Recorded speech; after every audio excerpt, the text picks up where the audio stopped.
Hey everyone, welcome back. I wanted to share with you guys, I don't think we've talked about my marital status. Yes, we had a baby 9 months ago, and here I wanted to share our K1 fiance visa journey.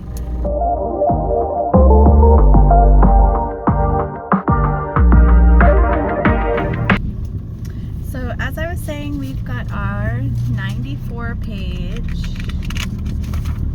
K1 visa packet. I used to watch 90 Day Fiance, and I never imagined that I would be in this process myself. Never in my wildest dreams. I just used to watch it for like entertainment purposes. But yeah, well, funny how life goes. So we're actually gonna get some dinner, and then lunch, and then I have to get a photo for myself as part of the packet. It has to be a 2-inch by 2-inch photo of yourself within 30 days of filing, and then we're going to send this fat packet off to the post office. So I'm just going to go through the whole contents with you guys. So obviously we have a cover page with our name, the beneficiary, the petitioner, which is myself. After that we have just basically an application form, a letter stating that the visa we are applying for is the I-129F application form, and we're seeking to get married in the United States. Then we have a table of contents form here. Here we have a breakdown of the whole entire 94-page packet. Yes, I counted it yesterday. So the first section, we have our payment filing fee, which unfortunately is now $675. If we had filed a little after E was born, it would have been like 500 something. So I'm a little bummed by that, but yes, the price has increased, unfortunately. Next, we have the 2 passport size photos, one of myself and one of On.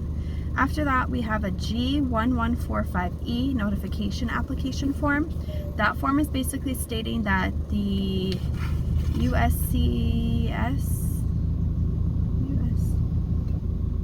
CIS is able to provide us updates via email and online, basically.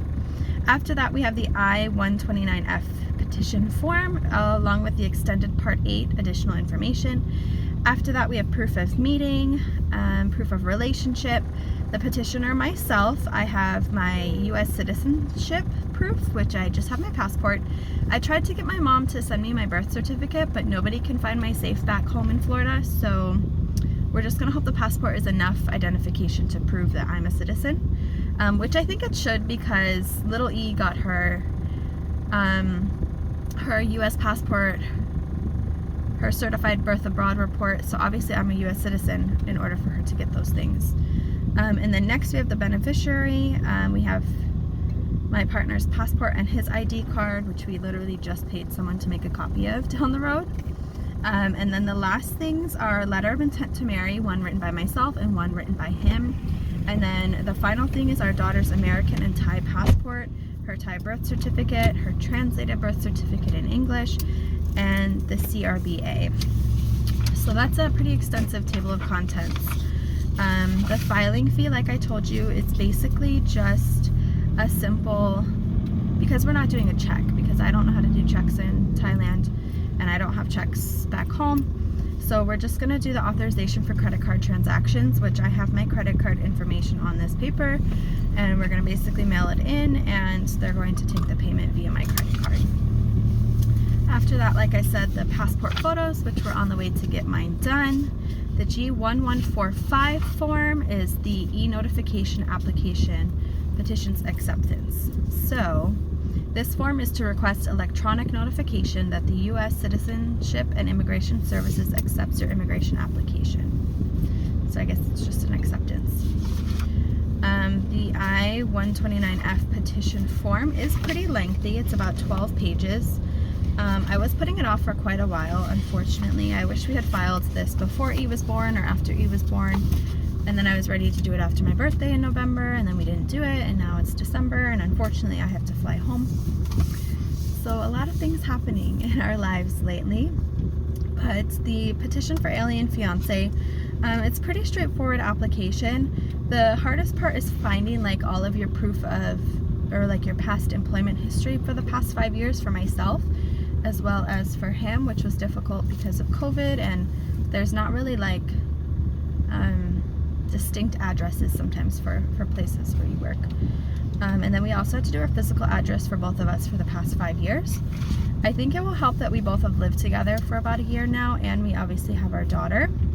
After that, we have to put our parents' information in, which we had a little bit of concern about the spelling of his parents, but we're just gonna hope for the best. After that, we talked about our daughter and information about the beneficiary. It separates us based on myself, the petitioner, and him as the beneficiary, with the mailing address, history of address, employment address, all of that kind of stuff, and parents as well. After that, he has to write it in Thai as well. And I completed the whole application in English, so we are not using a translator. And then the part 54 is an explanation of basically how we met in detail, and I will share with you guys because I don't think we've ever told you. So it only gives you a couple lines to like write it. So I said we initially met online via Instagram, May of 2022. We chatted and video called on and off. We finally met in person November 22nd, 2022, the night before I was moving back to Florida. We met at Smart's tattoo shop and had an official first date that same evening. And that's just a very like brief overview of how we first met in person. After that, we kind of said that we both have never been married. We're going to be going to the Bangkok embassy, and then it kind of asks about criminal information, which doesn't apply to either of us, and biographic data about my race, hair color, eye color, that kind of thing. Contact information for myself. I actually have to sign this, so I will need to get my pen out. And I was the preparer, so we don't have to provide any other additional names. And the additional information page is just extra space for like my previous addresses that we didn't have space for, my previous employment that we didn't have space for. So that is that little packet here. And then I told you about how we met, part 54. I also did like a more extensive how we met. I did this whole form here and I signed it. Here I just gave a little bit more detail about how we met, what we did that evening on our first date, that kind of thing. After that, we have proof of meeting. So we broke everything down like this. We have the month, the year, a little description, and a photo. This is actually our first selfie we ever took together, so that's a little bit special for us.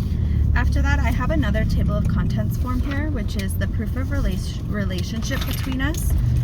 And here we have proof of relationship, meeting in person, photos, video calls, screenshots, flight confirmation and boarding pass, hotel booking confirmation, my visa stamps proving that I was in Thailand during these time frames, WhatsApp phone call logs, Instagram chat screenshots, Instagram photos, including our first communication, because like I said, we met initially, well, virtually, because he commented on one of my Instagram posts. And then we have Instagram profile of myself and my posts that kind of show our family photos, and then the Instagram profile of him. So our proof of relationship is a little bit extensive just because I wanted to provide enough data, even though I think our whole situation's a little bit different because we have a baby together. Let me see if I can find everything to share with you guys. Give me just a moment. And we're back. Sorry about that. We just got to the restaurant, but I will finish this video with you guys. So we have our first photo that we met together that evening, and then we just kind of have these really weird, I had to use Google Images where we had like a screenshot, and then I like snipped the whole thing showing the date and everything. And the difficult thing is this is from 2022 and now it's 2024. So 2 years, it was like impossible for me to like get to the first conversation on Instagram. It was really, really upsetting because I went on YouTube. I was trying to figure out how to like scroll up to the top. I downloaded the scrolling app and it like scrolled super, super slow. So I ended up not doing that. I just searched for keywords because I knew like about our first conversation, and I basically screenshotted that way. But I just did a bunch of random screenshot video calls. Here I was looking at flights after I had left him already, trying to find my next flight to visit him. More video calls, screenshots. Here is our second time seeing each other in person. I flew back in May of 2023. Funny story is I was getting my life back together in Florida. I own a home, it's being rented out, and I purchased a car because I was living with my parents at the time, trying to get back on my feet after living and working in Thailand, because honestly, like, the pay here is fine, but I'm not able to save anything. I'm not able to pay American bills. So my parents were great and they let me live with them for a bit.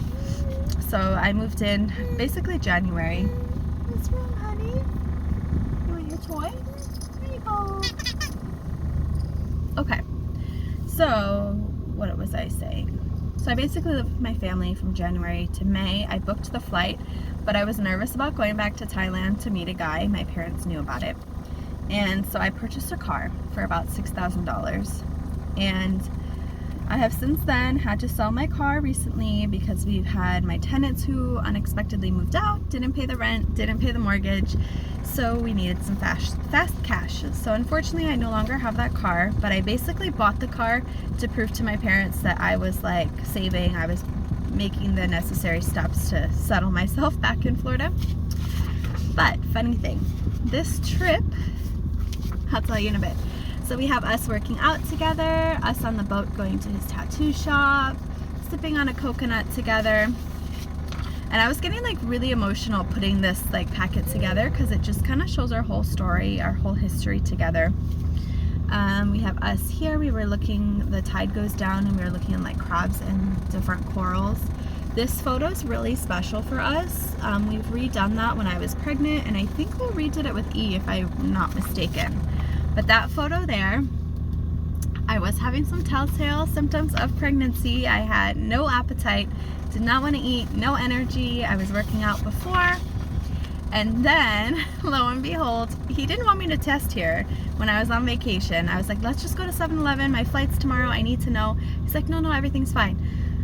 I thought I ended up getting my period, and I landed home on June 10th of 2023, and surprise, we had our positive pregnancy test.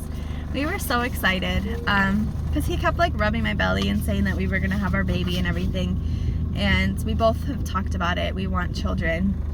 He knew I really wanted children, and after having E, he actually told me like he never thought he would have kids, but he knew it's something I really wanted, so he wanted to give that to me, and that's just like the most romantic thing ever.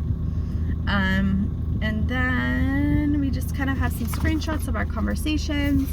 Here is, I think, our first ultrasound. It says, "Hi, Mom." I was too nervous for them to write "Hi, Dad" on it because he wasn't there.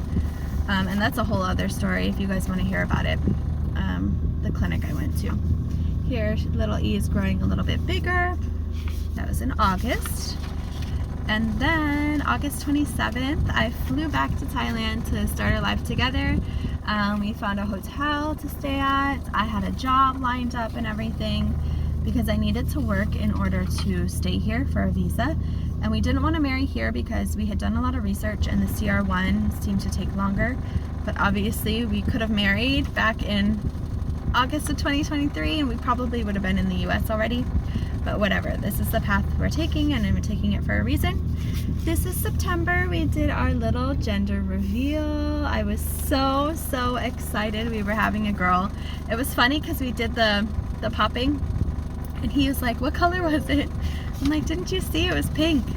I always wanted a girl, so I was really excited, really blessed. And then here's our first apartment we moved in together. Very much pregnant there. December, I met his family for the first time, and silly thing is that he never told his family about me. They didn't even know I was pregnant, so I literally showed up and it was a big surprise, but they've been pretty accepting. I don't understand Thai, I don't understand the language, so unfortunately I don't know what they're saying. I do pull out my translators sometimes, but I kind of just, not much anymore because it's a lot of work.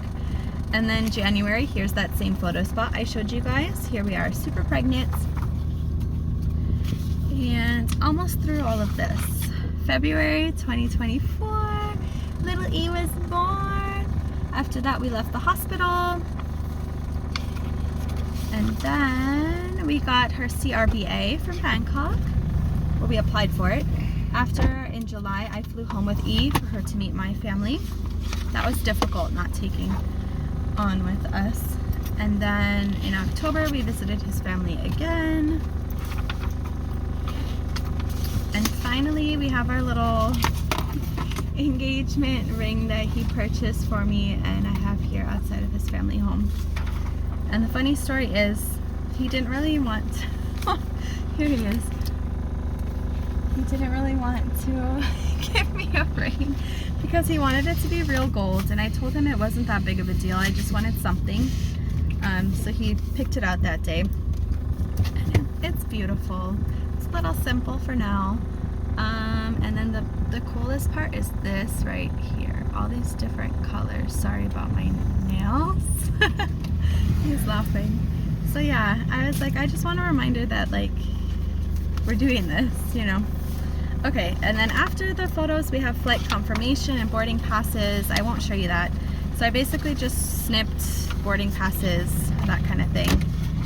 Hotel confirmation, as well as my different visa stamps. And some people, they do their whole entire passport, but I'm like, I didn't, because there's just a lot. And I'm hoping with our baby and our life together, living together, like we have enough of proof showing that our relationship is real. I did a little bit of WhatsApp phone log, just kind of like our millions of calls together. Just one sheet, simple. What's wrong, honey? We're at the restaurant. I'm almost done. Then we have our Instagram chats, which again, that was really difficult. I had to just kind of search, like, okay, here, Kanchanaburi, I know we talked about that. He told me that's where he was from. Just a couple screenshots. So we have one page. What's up, honey? 2 pages, 3, 4, 5 pages of screenshots, because I didn't think it was that necessary. Our Instagram photo with first communication. So I posted this. That's the same area where we took that photo together when I was pregnant. We didn't know. And that's the first photo he commented on. My caption was, okay, I'm ready, take me back. And he said, just do it, get a ticket. And that was 132 weeks ago. Give me just a moment. Okay, I'm trying to finish this up quickly. I hope I'm not talking too fast. And then we just have like, this was our first photo where I posted him on my Instagram secretly. Trying to drop the, you know, that we're together, that I'm taken. And then just like I said, my Instagram profile, which shows like our pregnancy, family photos together, E being born. There's some more. And then obviously my Instagram profile. If you don't follow me already, feel free to do so. I'm Life of a Young Dreamer. And then I have On's profile. It's just his business, his tattoo page. And then like I said, the ending is really just proof of my US citizenship, which I just have the passport for. And then On's proof of identity, we have his passport, which we actually had to apply for because he didn't have one that was not expired. And so we got E's passport at the same time. And our letters of intent to marry, I'm just going to read it to you. It's a form I found online. So you basically just format it, one for petitioner, one for beneficiary, put my address, the date, the USCIS, PO Box in Dallas. To whom it may concern, I, Amanda, my full name, I'm the fiance and petitioner of Samart, his full name, who is a Thai citizen, as well as my beneficiary for the I-129F. I hereby state that I am legally able and willing to marry Samart within 90 days after his arrival to the U.S. using the K-1 fiance visa. Thank you for your consideration in this matter. If you have any questions, please feel free to contact me for further information. Sincerely, and then I signed and dated. His is the same, it's just opposite. He's with me, I'm the US citizen, he's the Thai, basically. And the last part was just everything regarding Eleanor, which we have her American passport, which I don't know if I can show you guys privately. It's so, so cute. I like her American passport better than her Thai. Here's her Thai one. I don't know what information you should not be seeing. Okay. So her Thai passport, and like I said, the birth certificates and the CRBA, which basically just states that she was a U.S. citizen born abroad. And that is literally our whole packet. So we are at the restaurant. I don't know if the food is ready, and I think I need to change her diaper. We have our whole packet here. We're gonna get a binder clip and mail this baby off. And I know Christmas is next week, so I feel like Christmas and New Year's, like, now's not the time to send it, but we have been really putting this off for a long time because, one, we didn't have the finances in the beginning, and it just wasn't a priority with us having E, and my delivery was unplanned C-section, so that was very expensive. And here in Thailand, you have to pay the full price up front. They made me pay before I got to see her and take her home. And I just had a really difficult time putting this whole packet together because of working at the school, working online, and then coming home and having E. It was difficult to find all these pictures from the past 2 years and put things together, and the formatting, and it was rough. So I'm glad I've done it, and we're gonna send it and wish us the best. And I hope this helps you guys if you are trying to go through the K1 fiance visa route. If you have questions, concerns, leave your comment below. I can try and help. Like I said, we've never done this before, and we're just wishing for the best, filing it ourselves without an attorney. And we'll keep you guys updated on like kind of our timeline with regards to this visa. And we're really hoping that he makes it there next year. Summer would be amazing, but I know that's really pushing it because it's the end of December. But maybe before next Christmas, that would be really awesome. But thanks guys for watching, and like I said, don't forget to like and subscribe, and wait for our next video. Thanks guys.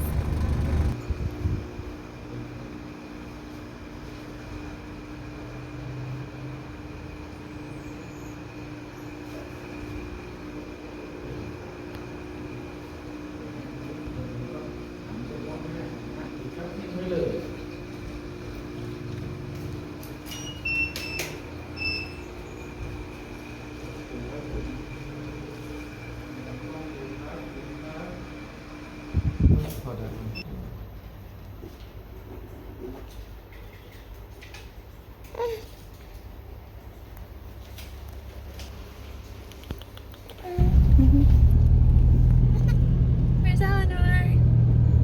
There you are. We're doing it. Finally. We're doing it. Eleanor, we're gonna go to America in a year as a family. What do you think? Huh? We are back with a wonderful update. Little E's feet. So I had to get my photos done today. Actually, we got both of ours done because his were Thai passport size, which is a little bit smaller than this. So we didn't want any issues with sending the documents. So we got the photos done today. And then because the USCIS says to use United States Postal Service, FedEx, or DHL, we go to DHL. They give me this form to fill out in English with my information and the receiver. So we put USCIS. There's no contact person, so I put attention I-129F and the box number. Here it says DHL cannot deliver to P.O. Box, but when I showed her the address, she said it's okay because I had a complete address, not just the box. But because I don't have a phone number for the delivery people to call and a contact person, they can't ship it. They were a little bit confused, so I was frustrated. I need to get online and work in 10 minutes, and I don't want to send this big old packet and spend however much money it's going to take to send this and then it get lost in the mail. I'm just really confused and frustrated that USCIS would give DHL company and then not provide a phone number, or DHL doesn't understand the process. She was trying to explain that when the package arrives there, somebody is supposed to answer the phone and sign for it. But unfortunately, when you send this document, it's going to a P.O. box. Nobody is there to sign for it. So I don't know if it's just because we're in Thailand and we're doing this, or if it would be different in another country or back in the US. But since E and I are going to be flying to Florida tomorrow, I'm just gonna take the packet with me, even though I wanted it mailed and done. It's just nothing is easy for us with this whole entire process. I just wanted it sent, and it's not going to be sent, so I will send it with the U.S. Postal Service when I get home the day after Christmas. But yeah, I would not recommend using DHL if you're living abroad, because you don't want this packet to get lost if they're having confusion on how to deliver it. Yes, Eleanor, we're almost home, okay? But yes, so our K1 Why am I stuck here? I-129F process is still, this is a turn lane, is still going. We're documenting. Right, we send it to the government. The government. Now we gotta see when Papa can come. Yay!